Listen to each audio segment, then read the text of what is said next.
Hello दोस्तों, नमस्कार। SM किसी चैनल में मैं आप सब लोगों का दिल से बहुत बहुत स्वागत करता हूँ।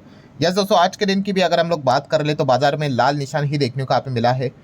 सेंसेक्स की बात करें तो 550 पॉइंट की गिरावट और वीकेंड से 0.5% से ज़्यादा की गिरावट। सिमिलर वे निफ्टी में भी सेम उसी प्रकार की गिरावट है, 0.5% से ज़्यादा की गिरावट। 175 पॉइंट नीचे निफ्टी 50 हम लोग को देखने को मिल चुका है। और आज के दिन ग्रीन रंग की मतलब बोलते ना शक्ल तक देखने को नहीं मिली। मतलब जो प्रीवियस क्लोज था 26,000 के ऊपर हम लोग जो क्लोज यहाँ पे हुए, जो कल के दिन के लिए एक अच्छा पॉइंट हम लोग पकड़ कर चल रहे थे। कल के दिन भी कमजोरी थी बट गैप डाउन के बाद एक अच्छी रिकवरी देखने को मिली थी एंड 26 के ऊपर क्लोजिंग हुई थी। बट आज के दिन की अगर बात कर ले तो ओपनिंग ही आप देख सकते हो 26 के नीचे और उसके बाद बस नीचे नीचे नीचे ही चल रहे थे। अगेन ओवरऑल ब्रॉड लेवल पे देखा गया कोई बहुत बड़ा मैसिव ऐसा गिरावट नजर नहीं आता है, बट फिर भी इतना टाइम यहाँ पे हो चुका है कि बाजार एक ही रेंज में है और बार बार 26,000 का लेवल तोड़ने के बाद भी हम नीचे ही फिसलते हुए देखने को यहाँ पे मिल रहे हैं। तो एकदम क्लियर कट बात है भाई कि बाजार को ऊपर जाने के लिए एकदम सॉलिड जो ट्रिगर पॉइंट चाहिए वो अभी तक यहाँ पे मिल नहीं रहा है। एंड आज के दिन की भी अगर बात कर ले, मतलब बोलते हैं ना वो दिमाग की तरह धीमे धीमे करके दिमाग कैसे खाता है चीज़ों को, वैसे ही ये जो गिरावट है छोटी छोटी भले ही क्यों ना नज़र सामने आ जाए, पोर्टफोलियो को काफ़ी बड़े लेवल पे कलेक्टिवली डैमेज यहाँ पे कर देता है। मतलब अगर हम आज के दिन की भी अगर बात कर ले, हो सकता है बहुत सारे लोगों का पोर्टफोलियो यहाँ पे डैमेज हुआ होगा, क्योंकि ब्रॉड इंडाइसेस की बात कर ले हर जगह पे हम लोग को गिरावट ही देखने को मिले। जहाँ पे भी नज़र घुमाओ आपको बस लाल ही निशान देखने को मिलेगा, किधर भी आपको हरा निशान ढूंढ कर भी मतलब बहुत ही मुश्किल लेवल पे हम लोग को देखने को मिल जाएगा। एक दो सेगमेंट में शायद से देखने को मिल जाए। देखे जितने भी सेगमेंट है, mid cap, small cap, micro cap, सभी जगह पे लाल निशानी देखने को मिल रहा है। और सेक्टरल इंडाइसेस में मीडिया सेगमेंट में आपको नाम मात्रा के लिए हरा रंग देखने को मिल रहा है, बाकी हर जगह पे लाल लाल रंग ही देखने को मिल रहा है। एंड बाकी अगर देखेंगे ये देखो हर जगह पे लाल ही रंग देखने को मिल रहा है। एंड अगर हम बात कर ले यहाँ पे कंज्यूमर ड्यूरेबल में थोड़ा सा हरा रंग है, मतलब कुछ खास बात नहीं। मतलब ओवरऑल पॉइंट क्या है दोस्तों कि ऐसा आज के दिन भी बहुत ही अच्छा खासा पोर्टफोलियो ज़्यादा से ज़्यादा लोगों का यहाँ पे डैमेज हुआ होगा, हम ऐसा यहाँ पे कह सकते हैं। आप चाहो तो अपना यहाँ पे बता सकते हो कि आज के दिन आपका पोर्टफोलियो क्या डैमेज हुआ है या फिर हरे रंग में रहा है। अगर किसी का हो सके तो वो भी अपना एक्सपीरियंस यहाँ पे शेयर कर सकते हैं। एनीवेज, सो हमेशा की तरह कि हम वाई के ऊपर आ ही जाते हैं कि क्यों ये दिक्कत हम लोग को देखने को यहाँ पे मिल रही है, क्या यह प्रॉब्लम है। सो प्रॉब्लम की अगर हम लोग यहाँ पे बात कर ले, ठीक है, देखिए कैसे होता है, एक होता है मेजर प्रॉब्लम एंड बाकी आप अदर प्रॉब्लम्स को पकड़ सकते हो। सो सबसे बड़ा मेजर प्रॉब्लम आज के दिन का आपको पता ही है, हमारे लिए बहुत ही खराब चीज़ देखने को मिल चुका है। जो इसके हिसाब से अगर हम बात कर ले तो ऑलरेडी पिछले कई हफ्तों से महीनों से हम डील ही कर रहे हैं। कौन सा? हमारा गिरता हुआ रुपया। यस, रुपया का जो लोगो है वो भी लाल रंग में अभी रखना चाहिए। इतना ज़बरदस्त हम लोग को वो गिरते हुए देखने को मिल रहा है। अगेन कह रहा हूँ, रुपया इसके पहले भी गिर ही रहा था, बट जिस प्रकार से वो जो गिरावट हम लोग को देखने को मिल रही है, डेप्रिसिएट हो रहा है against the US dollar, literally हालत ख़राब देखने को मिल रही है। और अगर ऐसा ही करता रहा तो भाई सेंचुरी भी ज़्यादा दूर नहीं है, ठीक है। सो आप यहाँ पे देख सकते हैं दोस्तों कि अगर आज के दिन की भी अगर बात कर ले तो रुपया तो ऑलरेडी 90 का लेवल टच किया था, तो आज के दिन का नया लो आप देख सकते हैं 91 को क्रॉस कर लिया, 91.19, ठीक है। एंड अगर हम एकदम ही आज के दिन का एकदम हाईएस्ट लेवल के लो की बात कर ले, मतलब ये वाले जो बात करें 91.19 वो यहाँ पे है, यहाँ तक चला गया था रुपया। सो मतलब एग्जैक्टली कितना हायर लेवल 91.24। सो अगेन आपको लगेगा 1924 भाई क्या फ़र्क पड़ता है। अरे भाई रुपये इतना इजीली नहीं गिरता है। और यहाँ पे तो आप देख सकते हो कि किस लेवल से गिरावट हम लोग को देखने को यहाँ पे मिल रही है।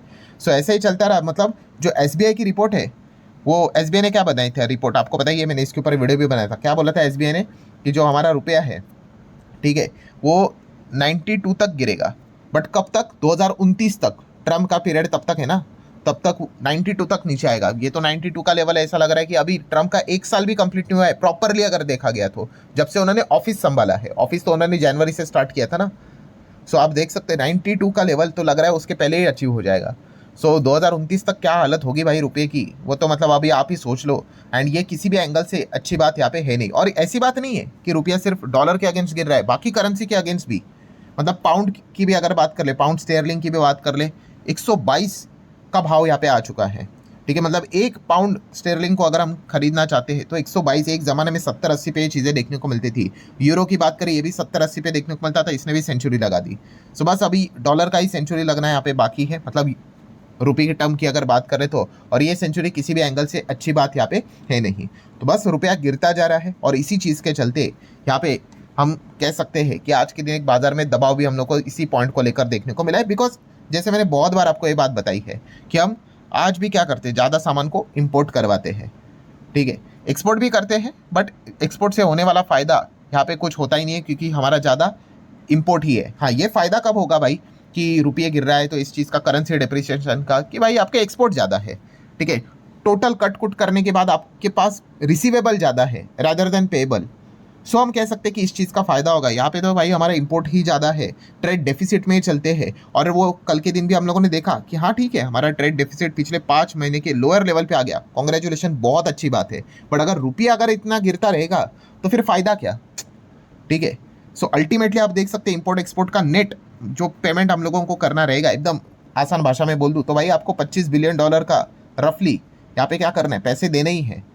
सो अगर डॉलर अगर ऐसे ही अगर महंगा होते रहेगा, सो आप वो तो डॉलर ही चाहेंगे ना, तो हमें हमारा रुपया कमज़ोर यहाँ पे हो रहा है, सो डॉलर खरीद के हमें देना पड़ेगा, सो ये नुकसान ही रहेगा, ठीक है। जैसे कि अगर मैं बात करूँ कि एग्जांपल लेते क्रूड ऑयल का, एक बैरल की अगर बात कर ले, ठीक है, सो कितना है, $60 के आसपास, और पहले एक्सचेंज रेट कितना था, 80, तो समझ लो कि 4,800 रुपया का खर्चा होता था एक बैरल खरीदने के लिए, मोटा मोटी। अब क्या हो गया दोस्तों, बैरल तो उतने का ही है, 60 का ही है, बट रुपया गिर के 91 हो गया। सो जो चीज़ 4,000 5,000 के रेंज में थी वो अब 5,500 के आसपास निकल के आई। सो अगर आप कैलकुलेशन करके देखोगे, सेम चीज़ लेने के लिए पहले 4,800, अब वही चीज़ के लिए 5,460 दे दो, मतलब 660 एक्स्ट्रा हम लोगों को यहाँ पे देना पड़ेगा। कितना, 660, ये एक्स्ट्रा। ये एक छोटा सा एग्जांपल मैंने बताया आपको, और हम क्रूड कितने बड़े लेवल पे खरीदते हैं आप सभी लोगों को यहाँ पे पता ही है। तो ये टोटली क्या हो जाता है, आपका एक्स्ट्रा एक बैरल के पीछे इतना नुकसान है, कितने लाख करोड़ बैरल हम लोग यहाँ पे खरीदते हैं, सो कितना करोड़ों का नुकसान होता है आप अंदाजा लगा सकते हो। ठीक है भाई, वो फॉरवर्ड कॉन्ट्रैक्ट, फ्यूचर कॉन्ट्रैक्ट सब कुछ होता है, बट अल्टीमेटली चीज़ें नुकसानदायक ही होती है। सो मतलब पॉइंट यहाँ पे क्या है दोस्तों, आज के दिन गिरते हुए रुपये ने यहाँ पे बैंड बजा दी। सेकंड पॉइंट की अगर बात कर ले, अगेन गिरता हुआ रुपया किसको भगाएगा, फॉरेन इंस्टीट्यूशनल इन्वेस्टर को भगा देगा, ठीक है, क्योंकि जैसे कि आपको मैंने बताया कि FIS का अगर यहाँ पे $80 के हिसाब से अगर मैं बात करूँ 100% का रिटर्न था, वही अगर वो सिर्फ पोर्टफोलियो को होल्ड करे 81 का हो गया तो उनके रिटर्न्स देखो गिर गए, रुपया 82 का हो गया तो रिटर्न्स उनके और गिर गए।